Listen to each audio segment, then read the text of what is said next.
Thank you. You may resume your seats.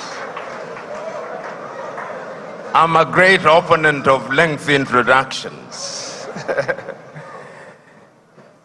Let me start by thanking the pastor and his wife, and also appreciating those who have spoken before me and those who are present to listen to our presentations. Without you, we would be talking to ourselves. There is a sense in which much has been said. If it is the history of the continent, slavery that has been mentioned, if it is colonization that has been spoken to, if it is neocolonization that has been spoken to, if it is in describing the continent of Africa as having been divided so very arbitrarily in Berlin in 1884 and 1885, that has been spoken to. And we have been told so very correctly how that continues to bedevil the continent of Africa and to undermine our attempts at unity. Those of you who are students of history will remember that in 1963 in Addis Ababa, Ethiopia, and in 1964 in Cairo, Egypt, the debate was, should we redraw the boundaries? It was agreed by the founding fathers then that that would be an exercise in fueling conflict, and that if we were moving towards unity, then redrawing boundaries was unnecessary. The OAU was, of course, founded in 1963, a weak organization which, as it were, introduced the concept of inviolability of boundaries and placed emphasis on sovereignty. We have been told that that could very well be the reason why Africa's growth has been stunted. There are those, and the SMO has told us so very effectively, that upon consultation with the gods, he has been told very useful things, and the gods are right in the revelation that they have made. The gods are right in saying that we have suffered in many ways and continue to do so, and that therefore the post-independence African country or countries are bedeviled by many things. That could be a reason. It has also been said that part of the reason why we have not realized our potential is because we make the wrong choices. And that could very well be true. And my brother who spoke about choices so very well told us that it all rests on the choices that you make. And you who are Christians will remember that at critical moments, even in the Christian tradition, it has always been a question of choices. If you read the book of 1 Kings at chapter 18, when there is conflict in that little place called Israel, Elijah summons them and says, choose you now. If Baal is God, bring the 450 disciples of Baal and the 400 of Asherah who dined with Jezebel. And if God is God, let him be worshipped. If Baal is Baal, let him be worshipped. Perhaps that is the reason why we are where we are. We never make the right choices. We choose Baal when we should be choosing God. There are those who have said possibly, and you see this choice if you read the book of Joshua chapter 24, when he calls the Israelites and tells them, choose you now. Do you want to worship the gods whom your ancestors worshipped before they crossed the river, or the gods of the Amorites in whose land you dwell?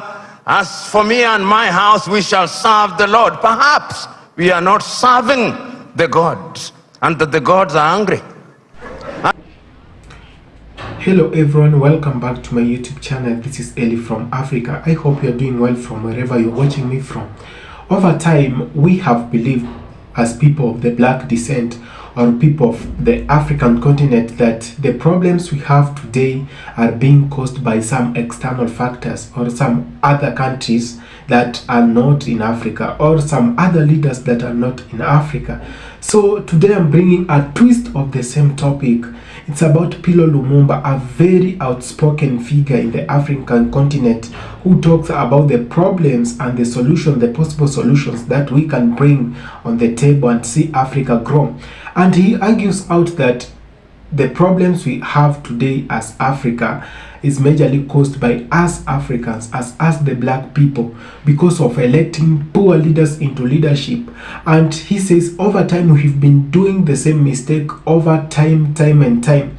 We've been repeating the same mistake, and that's why we do not grow as Africa. We elect those poor leaders who come with poor policies, old policies, and they don't even leave a change. They do not leave a mark. The mark they leave is dictatorship and corruption, embezzlement of resources, and poor management of the African resources, and signing some mysterious contracts that only benefits their family and those close kins to them. Let's listen to him and come back and have a quick reaction about the same video. Thank you so much. Do not skip the video. I love you people. Left but never left. And if you have any doubt, see what is happening in Niger, in Guinea, in Burkina Faso, in Mali. They are alive and well. And Africa remains the only continent in the world that is still referred to as Francophone, Anglophone, Lusophone, and now we are beginning to even call it Russophone and Sinophone and Indophone. There is a sense in which we must never forget this, so that when we are judging Africa, we ought to judge her on the basis and upon the realization that the headwinds that stand on our path are numerous, and that there is no shortage of fifth columnists within our ranks. The SMO spoke, and if the SMO were to speak a little longer, he would have reminded you of what Chinua Achebe said in Things Fall Apart, that they came and put the things that held us together, and we can no longer reason as one. And he said, we may have sent the white man away, but what about our brothers whose minds they have infected and infested? And there is no shortage of them. So Africa can and will arise. And if you look at the continent of Africa, she has always been conscious of the need to do right things. And if you look at the continent since 1963, and I can remember this so very vividly, I can remember Kwame Nkrumah in 1957 on the 6th of March saying, the freedom of Ghana means nothing if the rest of Africa is not free. He says the same thing in 1958. He repeats the same thing in 1960 in Casablanca, Morocco. He repeats it again on 25th of May, 1963 in Addis Ababa, Ethiopia, where he tells the 32 heads of states gathered there, we must live here with one army. We must live here with one currency. We must live here with one foreign policy coordinated. And I even suggest that we can have a capital, and I suggest Bangui in Central African Republic because it is the most central. But we listen to him not. After that, of course, we have had our gains. Under the aegis of the OAU, Africa was able to eliminate apartheid, South Africa.